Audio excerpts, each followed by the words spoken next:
Presentation is open.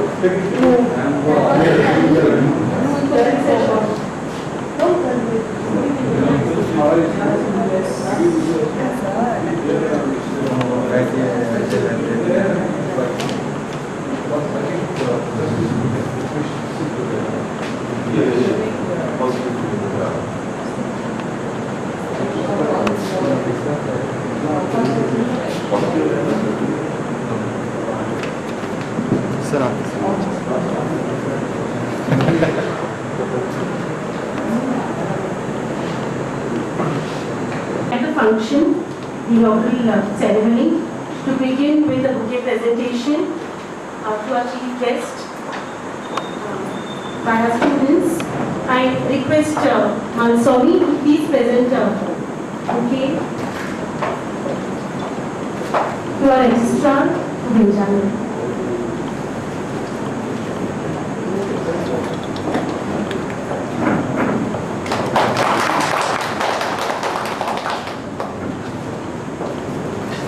I now request Ms. Chuangi to please present the bouquet. Professor Aizawl, Dean, Seminars.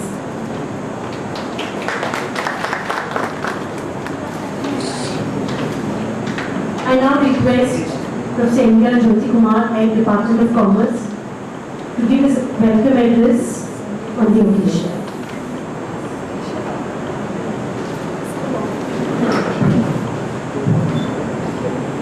Thank you, Rama. A very good morning to you all.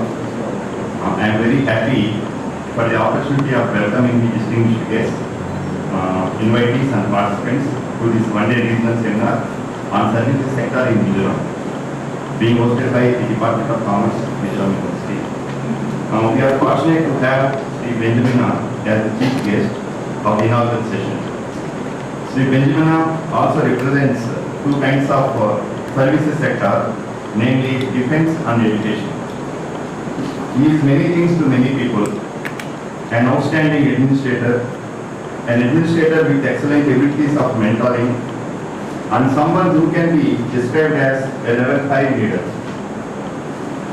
Level 5 leaders have 4 basic leadership qualities: individual capability, team skills, managerial competence, and the ability to motivate others, plus a fifth dimension of a paradoxical blend of personal humility and professional will. I also extend a warm welcome to Professor Aizawl, the Dean of the school, who will deliver the keynote address. I do feel Professor Aizawl has all the qualities of an authentic leader. Authentic leaders share information, encourage open communication, and stick to their ideas. Resultantly, people come to have faith and trust in such leaders. We are privileged to have at least 3 practicing managers who represent 3 different sectors of services in Mizoram. Mrs. Santan Moi, the Joint Director of SCRT. Ma'am, please raise your hand. She is Mrs. Santan Moi, the Joint Director of SCRT Mizoram. Similarly, there is another practicing manager from BSNL, Sri C. Lalmo Chona, DGM, BSNL, and there is another practicing manager.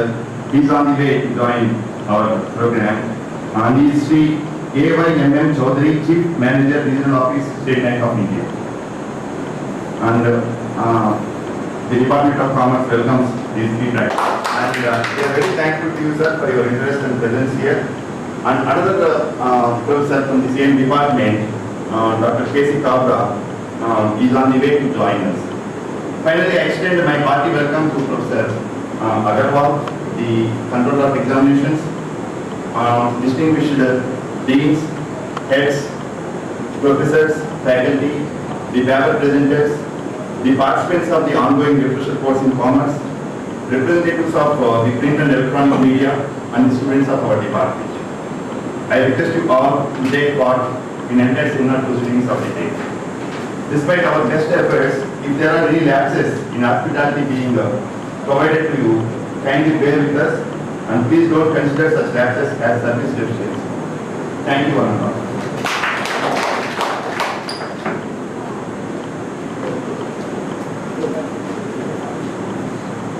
I now request Dr. Bharti Singh, convener of the seminar, to brief the participants about the seminar.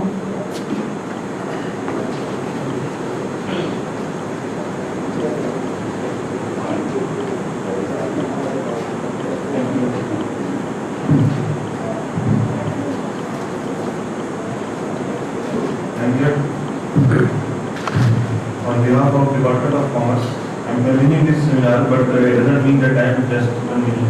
It is called Teamwork of the Commerce, which is going to organize this seminar. So, I will give something, a brief introduction of services sector, intellectual value and Mizoram. Services sector is one of the three sectors of the three sector axis. This trifurcates economies into three sectors of activities. Namely, primary, that is extraction of raw materials; secondary, that is manufacturing; and tertiary, that is services. Hypothesis suggests that the prime focus of an economy's activities shifts from the primary through the secondary and finally to the tertiary sector. The three-sector hypothesis highlights another interesting feature of economy. The theory suggests that the distribution of workforce among the three sectors progresses through different stages. As during the first phase, that is traditional civilization, workforce quotas among primary, secondary and tertiary sectors are approximately 70%, 20% and 10% respectively. During second or transitional period, workforce quota improves to 20%, 50% and 30% respectively. Similarly, during the third phase or tertiary civilization, this quota further improves to 10%, 20% and 70% respectively. The factors bring such changes may be the fact that during first phase of the society are not scientifically developed and thus observe negligible use of machinery. The second phase begins with the industrialization, ensuring application of more machineries in the primary sector, which in turn reduces the number of workers required in agriculture. And as the demand for machinery booms, workforce in machinery production increases manifold. During third phase, the primary and secondary sectors are increasingly dominated by automation, and the demand for workforce falls in these sectors.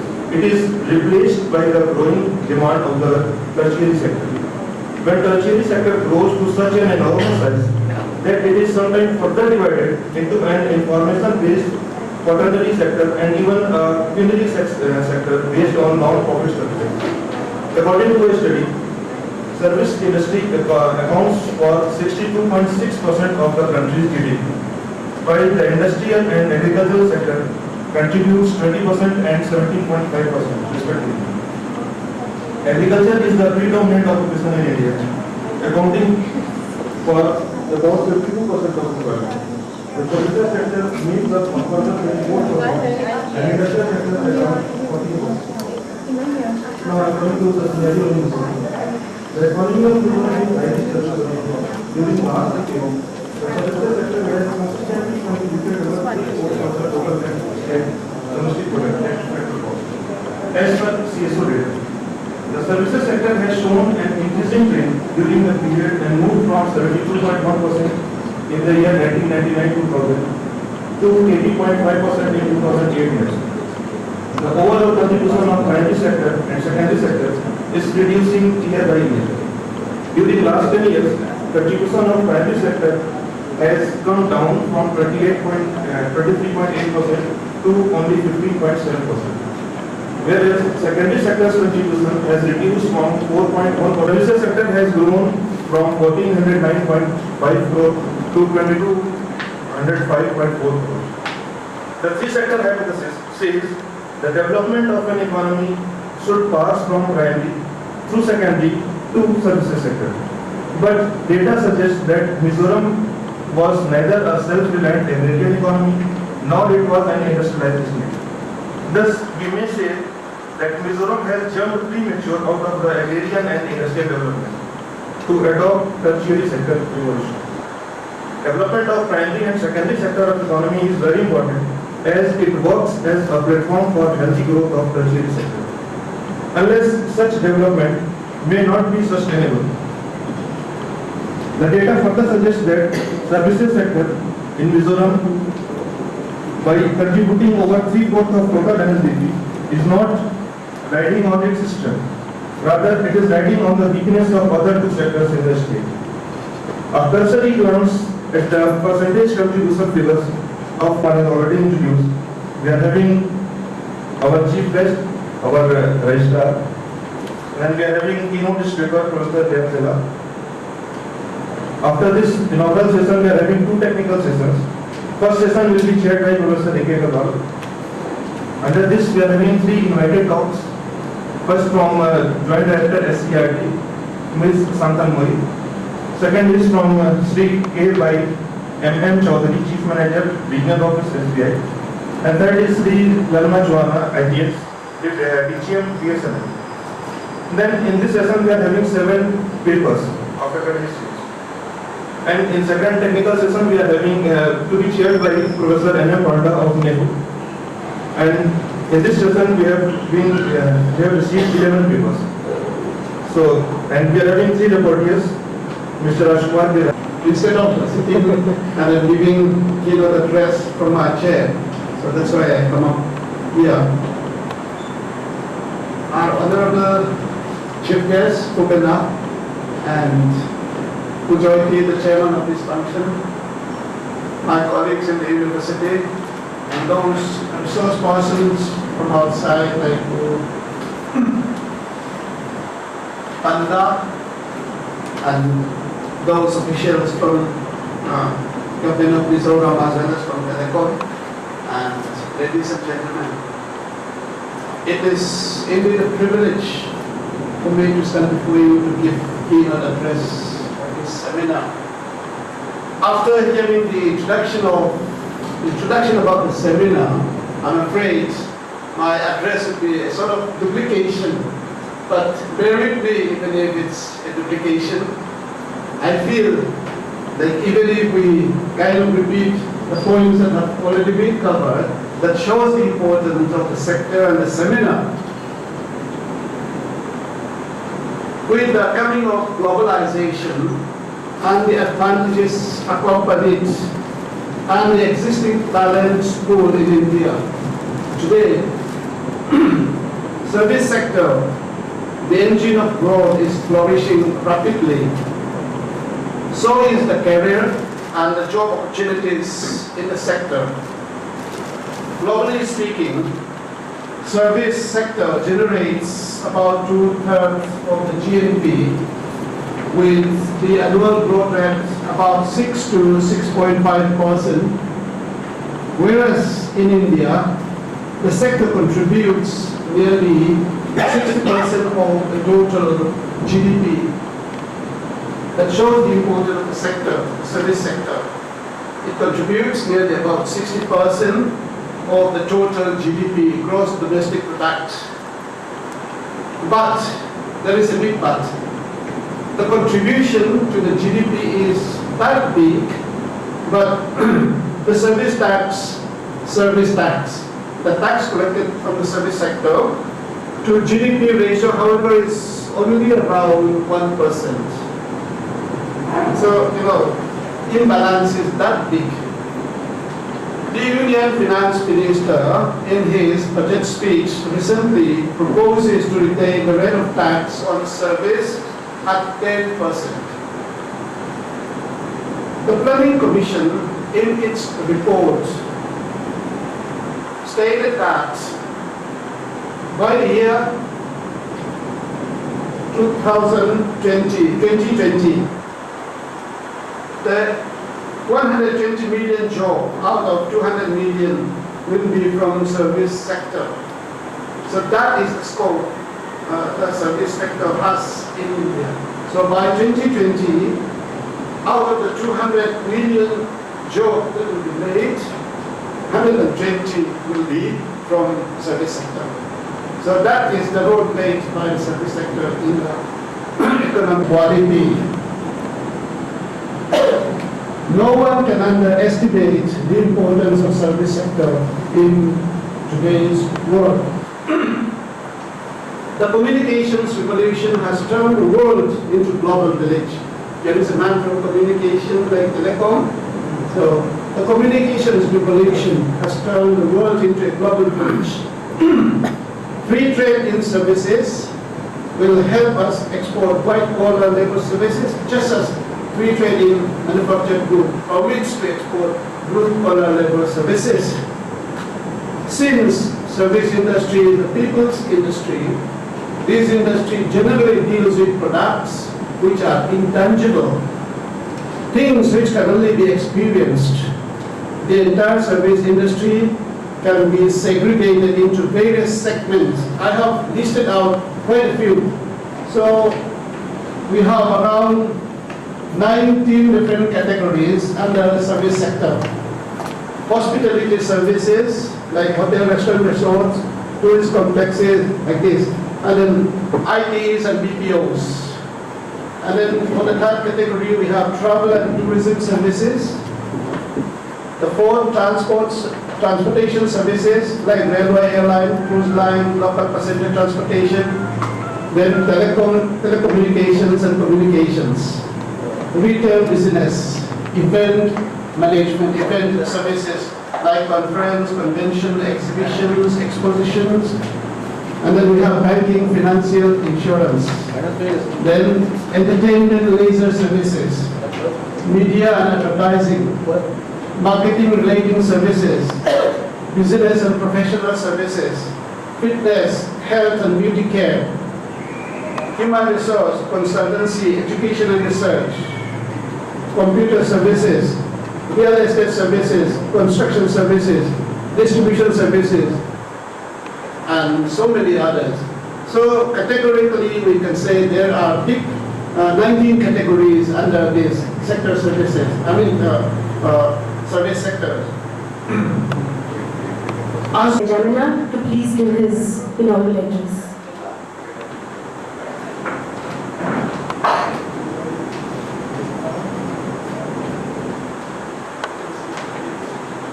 Mr. Chairman, Deans, learned teachers, invitees, participants of this seminar, ladies and gentlemen, it is my privilege and honor to extend a warm welcome to you all on behalf of the Mizoram University. And I particularly would like to thank the resource persons from outside the university, particularly Professor N.M. Manda, good to have you here, and Mr.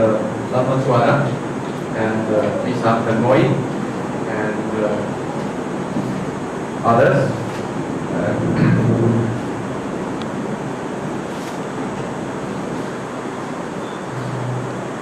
I was expecting a longer and more elaborate keynote address from Professor Aizawl, sort of like my, time is, limited, so that I don't have to bore you.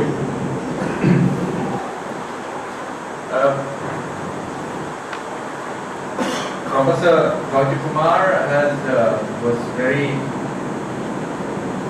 generous in his introduction about me, and he mentioned that I belong to the middle five, I'm a leader. Yeah? That sounds suspiciously like, seismic zone 5. Because Mizoram is located in the seismic zone 5. So anyway, thank you for the same. Let me introduce myself to you. To all of you. I belong to the Indian Defence Account Service. My Service, the Indian Defence Account Service, is responsible for rendering financial audit accounting service to the armed forces under the Ministry of Defence. And my mission statement is to render prompt, quality service to the services at all times, inside and outside the country. That is my mission statement. So I represent a service organization. Many times we mistake our responsibility. If I think that I am a finance man, an accounts man, and that's I am senior, junior kind of thing, then I fail to see what exactly is my mission. Now here I am the registrar in the university. I am one of the statutory officers like Professor A.K. Agarwal, who is the controller of examination. Now I am not supposed to be treated like a VIP of the university. My duty is to render service to the teachers and to the students, so that the university can fulfill its opportunities challenges. I have been explaining, as I said, to the staff, the non-teaching staff, that who is important. Sometimes they tend to think that we come first and in that order, non-teaching, teaching, and the beginning, the A, B, C of it is that I must know what is my role, what are my duties and responsibilities. I am here because of them. Because of them. If the students and the teachers are not here, I have nothing to do. I would not be required at all. The registrar would not be required at all if there are no students and if there are no teachers. So, likewise, the DR, the AR, in the university system, the LDCs, the UDCs, the assistants, must know what is their role so that they are able to fulfill their service objectives. Now, we have heard from the keynote speaker and the Bhatendra Singh about what service sector is all about.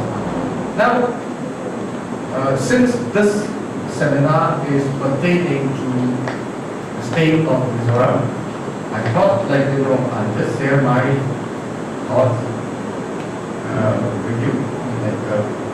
Though sometimes it may be a little, unpleasant for the measles. But if we are to talk about the opportunities and challenges, I think that's exactly what we should do. We must face reality and broad estimates. Now, I see that this Dr. L.S. Sarma and Dr. N.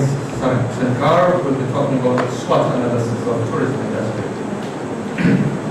Now I'm just going to use this SWOT in general. Now, what are the strengths of Mizoram? See, as we have already been saying, you have a very high literacy percentage in the state of Mizoram. We are second only to the state of Canada. We have a very valuable asset. Manpower, educated manpower, that's one thing. And then fortunately we are, we have the most peaceful state in this Northeast and perhaps in the country. And Mizos by and large, I think, you would agree with me, are quite enterprising, very enterprising. If you compare the state of Mizoram with other states in the Northeast, you will agree with me that even the business side, mostly you'll find locals, and even the ladies, they're quite rated. They are everywhere. They're second to none, I would say. And we have a very rich cultural heritage of community service. Very, very strong. That's right from the beginning, right from childhood days, being taught and invited to the youth of this Mizo. So, community service, that is in a way in the blood. And you see, like there are states who are, this thing older than us and having much better infrastructure and assets. But adaptability, I think this is another area where Mizos have perhaps slight edge over the others. I'm a Mizo, so let me have the liberty of, bragging about the Mizos, this thing, quality. I'll come to their weaknesses. So we are, as a nation, as people, quite adaptable. And that is why that's, an attraction. So that is a part of our strength, and I think all this strength, if we know how to use it properly, will be to our advantage. Very general. Nothing academic. So, I come to our weakness, the way I see it. See, I said that we are, we have a large percentage. We have a lot of, educated youth. But unfortunately, quality is where it has to be done. And substance. See, degrees alone is not enough. So this is, I think, one area where we have to, concentrate on. Marketability. We may have postgraduates, we may have, distinct graduates, but how do they fare in the job market? I think that's the ultimate test. And for the university, that is always very, very relevant. We can churn out, students with distinct MA degrees and MSc degrees every year, but are they able to get suitable jobs in the market? That is, I think, where presently we are not so strong. This is, I recognize our weakness. And then another area is lack of exposure. We are located in the easternmost part of the country. And then our students, our youth, they lack. University and all the delegates of the seminar. It is an honor and privilege to conclude the inaugural ceremony by extending a vote of thanks on behalf of the Department of Commerce to all of you present here. At the outset, I wish to place on record our deep sense of gratitude to the authorities of Mizoram University for sponsoring this seminar. It is indeed a great privilege to propose a vote of thanks to the Chief Guest, to Benjamin, Registrar of our University. We are extremely grateful to him for acceding to our request for inaugurating the seminar. Your presence here, sir, today is a great source of motivation to us. We are also grateful to Professor Aizawl, Dean of our school, SEMIS, Mizoram University, for gracing the occasion and delivering the keynote address. I wish to take this opportunity to thank Professor Aizawl for his unstinted support and able guidance to the Department of Commerce. I also wish to extend a heartfelt thanks and deep sense of appreciation to the practicing managers of the service industry, the Santa Moi, Joint Director, SCRT, Shri A.Y.M. Chaudhary, Chief Manager, Regional Office, SBI, and Shri C. Lalma Chuana, Deputy.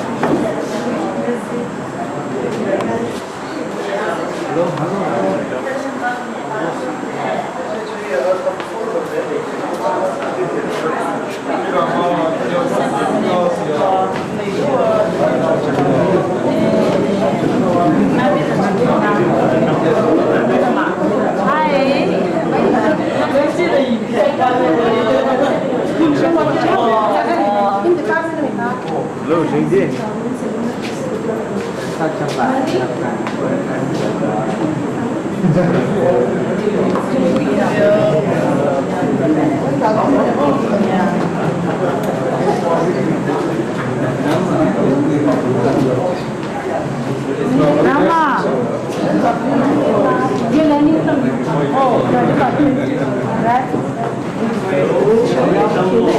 Kurama is very efficient. Kurama is.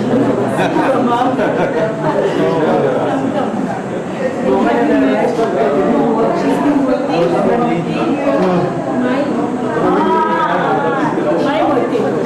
birthday. She's Elizabeth. So she's got the partner.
Chairman for the first session. When I received the invitation, and I found that it is something different from the general. I decided to continue the paper also. I attended the second part.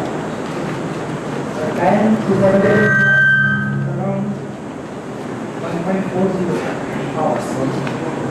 So I prefer to have to be, especially my teacher report, that we organizer a box to invite two persons who are engaged in the service sector, the government telecom. Another one we will find out that would be the SCR, particularly in administration, and basic education, and another one you will find out Dr. Mr. Machona, particularly from the BSN. So first of all, I will invite Ms. Anmoy, Mrs. to deliver our talk. We are giving around 10 to 12 minutes. Please make sure that you will be confined yourself with that time frame, because after 1:30 there will be lunch and another session will be there.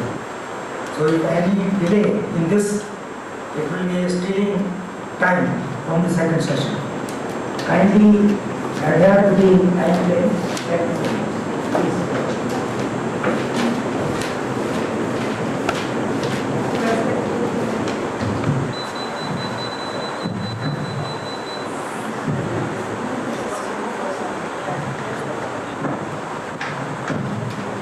Respected Chairperson, Head of Department and members of Congress, invitees and resource persons and the participants. I am very happy that I am invited for this program. Actually, this is the second of the year and very difficult to prepare ourselves due to financial problem in the office, and I didn't have much time for my preparation. I have made only few slides to be shown. And I can talk about only the area of vocational education that we have taken under a CRT. Even though we have so many other programs which is directly with the service sector, which is linking to service sector, is only with educational program. So I will be talking about educational program, the background information. The National Policy on Education 1986 has recommended on the basis of Pathari Commission that there is a need of revolutionary changes in the education system. One is a thorough reorganization of education structure, that is 10 plus 2 plus 3 pattern, and also a provision of distinct vocational stream at the plus 2 stage. In the recommendation, we wanted to divert 20% of students at the plus 2 level to job-oriented courses. Then, they constitute work experience as an integral part of general education, and to ensure the terminal nature of the course as well as provide chance of upward mobility of the meritorious students. And the vocational students are not supposed to be ended at this stage, but they have to go for upward mobility also if there are meritorious students. As such, the Government of India launched a centrally sponsored scheme of vocational education or secondary education in the country to be introduced. Diploma courses in MLT and AET are not offered in any of the academic institutions of Mizoram. So, like Ripan has stopped these diploma courses. In Mizoram, we don't have diploma courses for MLT and automobile engineering courses. But in our recruitment rules, the requirement is diploma certificate.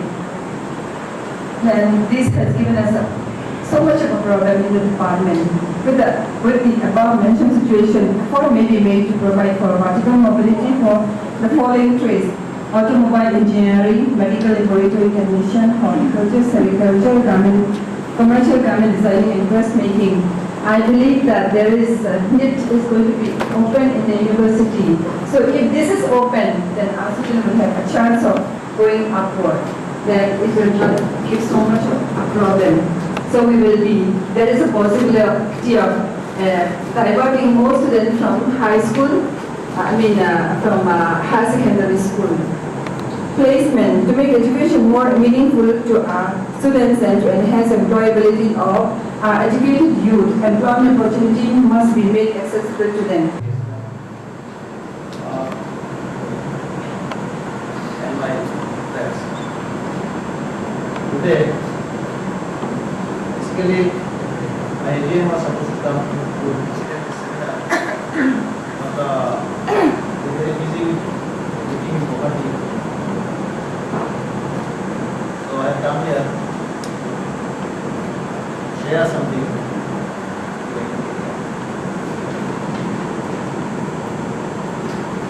Here, there are 10 minutes back.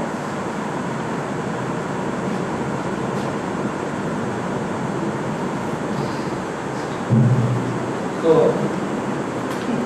Government of India has selected industries as the backbone of the country to provide the daily needs of people within the village and good employment there for increasing rural household incomes.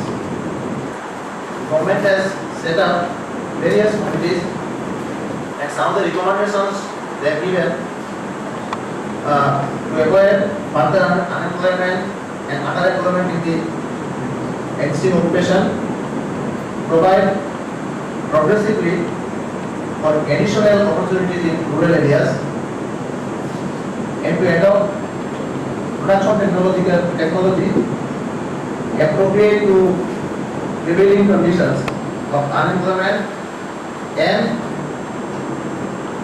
scarcity of capital paying personnel necessary for achieving a decentralized pattern of industrial growth. More emphasis would be given to non-farm sector activities, especially for the poor who are below poverty line and need immediate credits.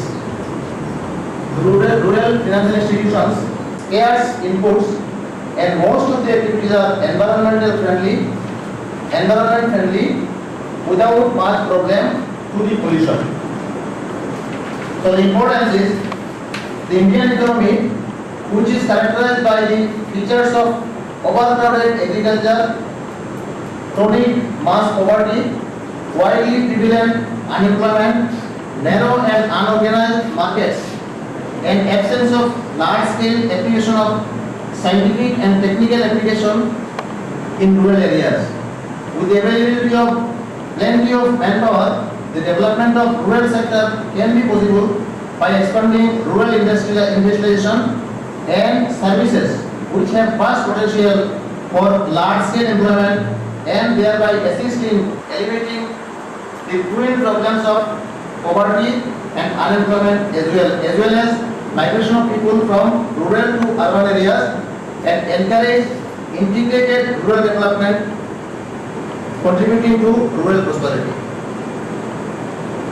The idle manpower, which is a serious problem in rural area, can be absorbed to non-appreciable extent, thereby relieving the strain on the economy. It may even work in useful safety valve by easing the pressure of population growth and the economy. Cost of employment is very low as compared to the cost of employment in large and small-scale industries. This also leads to larger employment of women in rural sector.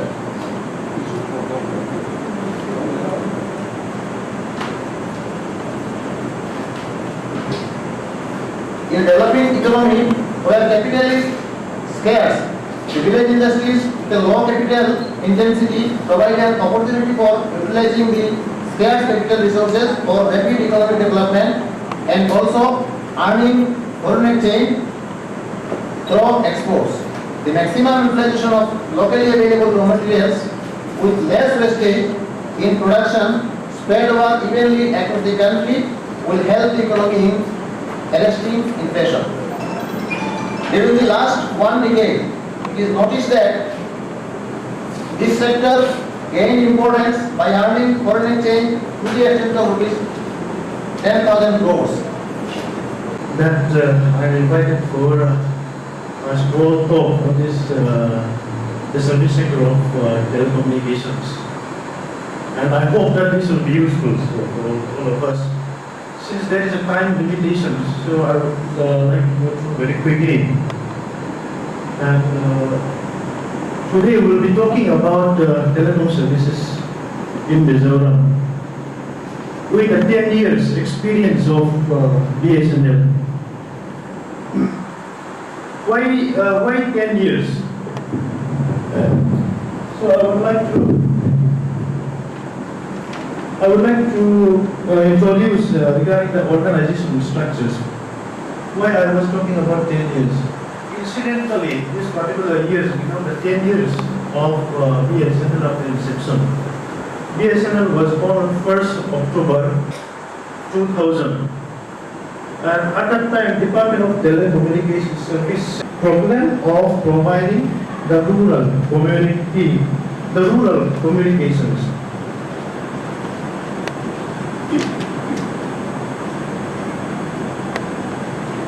We will briefly go through these 2-3 slides.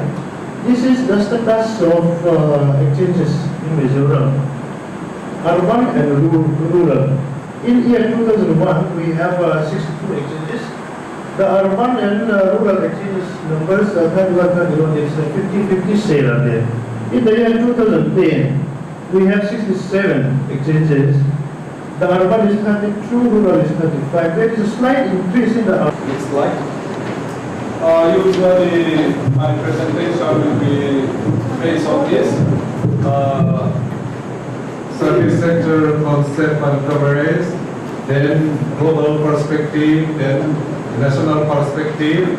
Then in the final section, I'll give a brief overview of service sector in Mizoram. Next. Now, service sector is one of the 3 sectors of the economy, and this is specifically with respect to national accounting system. In the national accounting system, if you want to calculate your national income, we have divided the economy into 3 sectors: primary sector, secondary sector, and service sectors. Here, primary sector relates with agriculture and other extracting industries, whereas secondary sector is related with processing of raw materials, the service sector itself is an input, at the same time it is also an output of the economy. Okay, so service sector relate to this transport, storage, communication, this and that. This next slide. Now the global perspective. Service sector is the largest and the fastest growing sector of the world economy, providing more than 60% of global output. The trading services is growing faster than trading merchandise goods during the last 2 decades. In 1999, the value of cross-border trading services amounted to $1,350 billion, or about 20% of total cross-border trade.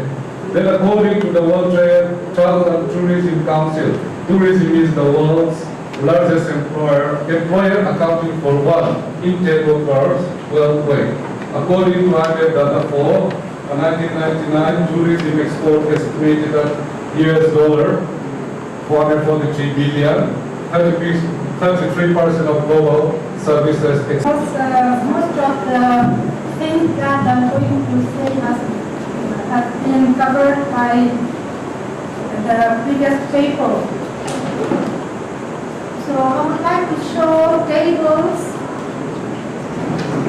showing the relative contribution of different sectors to state domestic product. I will not go into detail. I will explain table 1 in detail, and the rest I will not explain in detail. So this is table 1.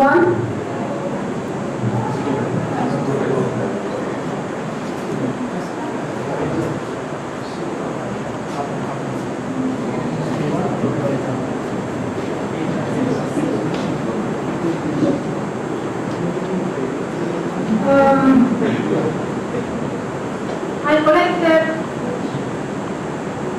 the latest data available from Department of Economics and Statistics, Government of Mizoram, and this tables have been compiled on the basis of the state domestic product and per capita income circulated by Directorate of Economics and Statistics on 14th October 2009 for information and use of all concerned. So this table presents data from 1999 to 2009 to 10. We projected data. Now, from this table, we can know that services sector contributes the largest share to the gross domestic product as per proposed by industrial. In this scenario, I would say that marketing is a management concept and it's more custom-oriented concept. And how the marketing is going to be implied in the lighting and income solution is the question to be seen or to be discussed. In fact, the library is using its own material for users are using the library resources. Now, the library, the notion has already changed that in push and pull business like this. Now, the library is going to project it to the users community, whereas in pull business, the library in turn is getting the clientele to its own area. So, marketing is an indispensable ingredient of the society to bring closer the products and the customers. Process of exchange of relationship in the transaction and marketing of information, and the environment primarily is influenced by the perception, environmental, cultural and condition and trends. And the thing is that it's very much essential in view of the fact of this availability of the information and communication technology. Next please. You see, it's a strategy to offer means to commercialize the desired information products and libraries.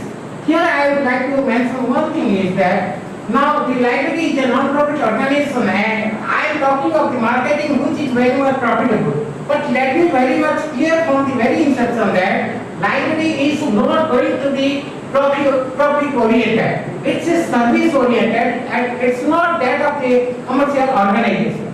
So it's This is paper is focused on the importance of entrepreneurship in the economic development of the country, particularly in the state of Mizoram. And here I would like to present some framework that is the basis of the EDI model. And in conclusion part, I would like to conclude that entrepreneurs can be a tool for increasing the economic growth of the state.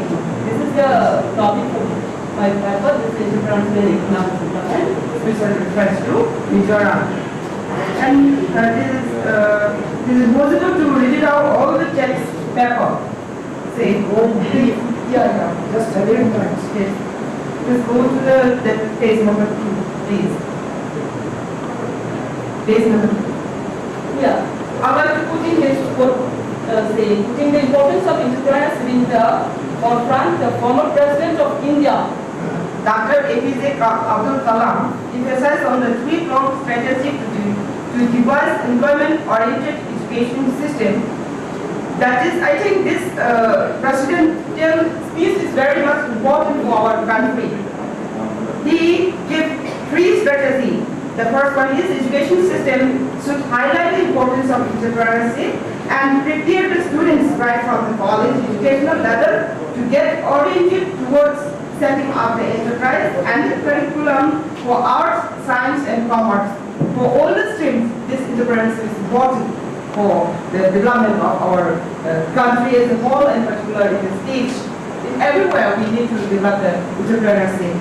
And the second point is that the banking system is also important for the development of this whole economic condition of the country.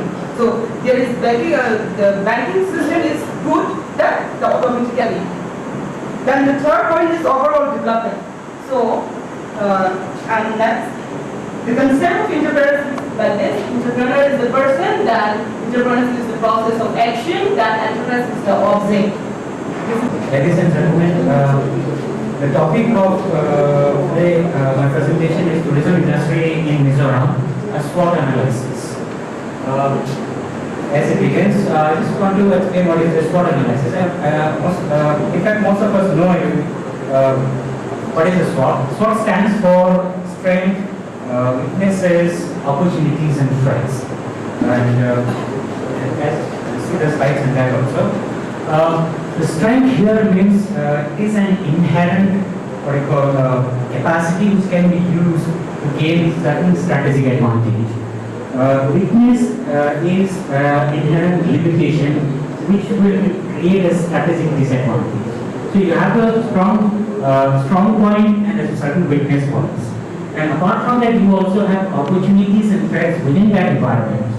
So what I've done, this tool is that it's basically used in an organization, but what I'm doing today is I'm using it for an industry.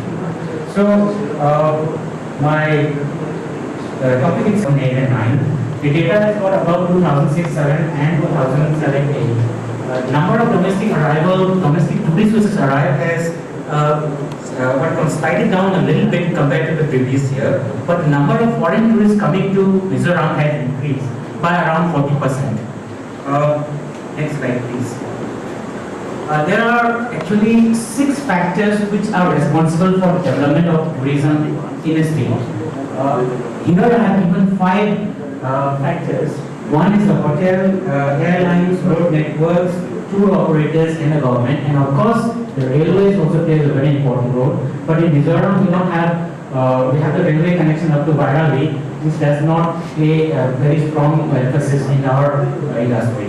Next slide, please. So what I have done is I have done the SWOT analysis for each factor out here. Taking into the hotel industry, I have given the strengths, weaknesses, opportunities, and threats. And looking into it, some of the strengths that we have out here is that we have a lot of number of tourist homes. Number of tourist homes are more equivalent to the number of private hotels which are available in Mizoram. In fact, most of the districts, every district Chairman, sir, professors, and paper presenter and participants. My topic is private higher education in India with special reference to Northeastern region. Next slide. This is introduction. Next slide. private investment in education is not in India. We can see it is in 1906 onwards. That was first institute, that is Tata Institute of Sciences. Now it is known as Indian Institute of Science, and Vishwa Bharati, that is 1921. But after independence, that we know that era was known for that is nationalization. Okay, our government has nationalized everything, and education also came in first priority. But again after, that is globalization 1991, our government, India government, permits private investment in education sector, but that we can say not in higher education. After 2000 onward only, we can see lots of investment in higher education, and that is the. So this is the changing management paradigms in service marketing. Earlier, you know, customers are not well treated, but nowadays customer is the key. If you satisfy customer, you will get lot of customers. So like from sellers market to buyers market, from fund borrowers running after the bankers to the bankers running after the fund borrowers. So we are now focusing towards the customer, so that we can satisfy the customer to get our business. If we can, we are able to, as a service provider, if we are able to satisfy them, naturally we will get more and more customer, our business will grow. Likewise, free hard workers to EQ skills, like from slow and steady win in the race to fast and steady wins the race. So like that, there are so many parameters by which we can satisfy customers. So this is right. Now, reasons for growth of service sector. Why it is growing so fast? There are so many reasons. I have given some reasons, like the consumer have more and more disposable income. Like we have got 6 pay commission, so we can spend in many things in service sector. Then specialized goods which need sale after services. Fridge, TV, everything, we need lot of after sale services. So naturally it will grow. Next, women participation in the workforce. So now more and more women are participating in the workforce. We can see everywhere in the office, in the business. Naturally, service sector will grow because of that. Next, need for healthcare services. Our life expectancy has gone up highly, therefore we need lot of medical services, healthcare services. Next is people require enjoying their life in leisure time, so they can travel, grow, everything will grow. It is growing in fact. So modern shopping, it is also another new thing. Please next slide. So this is the data of the Mizoram SME scheme. Please next slide. This is from 2001, 2004 Aizawl. Please next slide. अभी ये सबको हम बाहर भेजेंगे, यहाँ से गिराओ, चले जाओ। ये तो सामो इधर चला गया, उसको तो हम कर नहीं सकते, इनको तो भगा सकते हैं। क्या चीज़?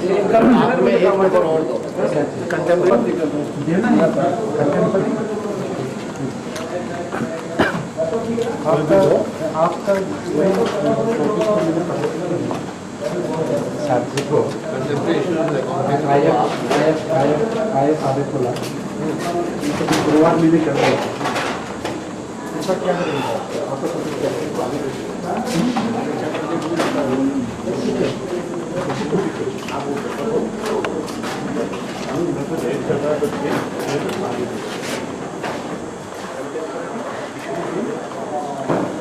हो गया ना, आए आधे हो गया। वही करते अभी नहीं और नहीं है, और नहीं मैं तो इनका क्या मैं भूल जाता हूँ आपको नहीं देंगे आपका भी नहीं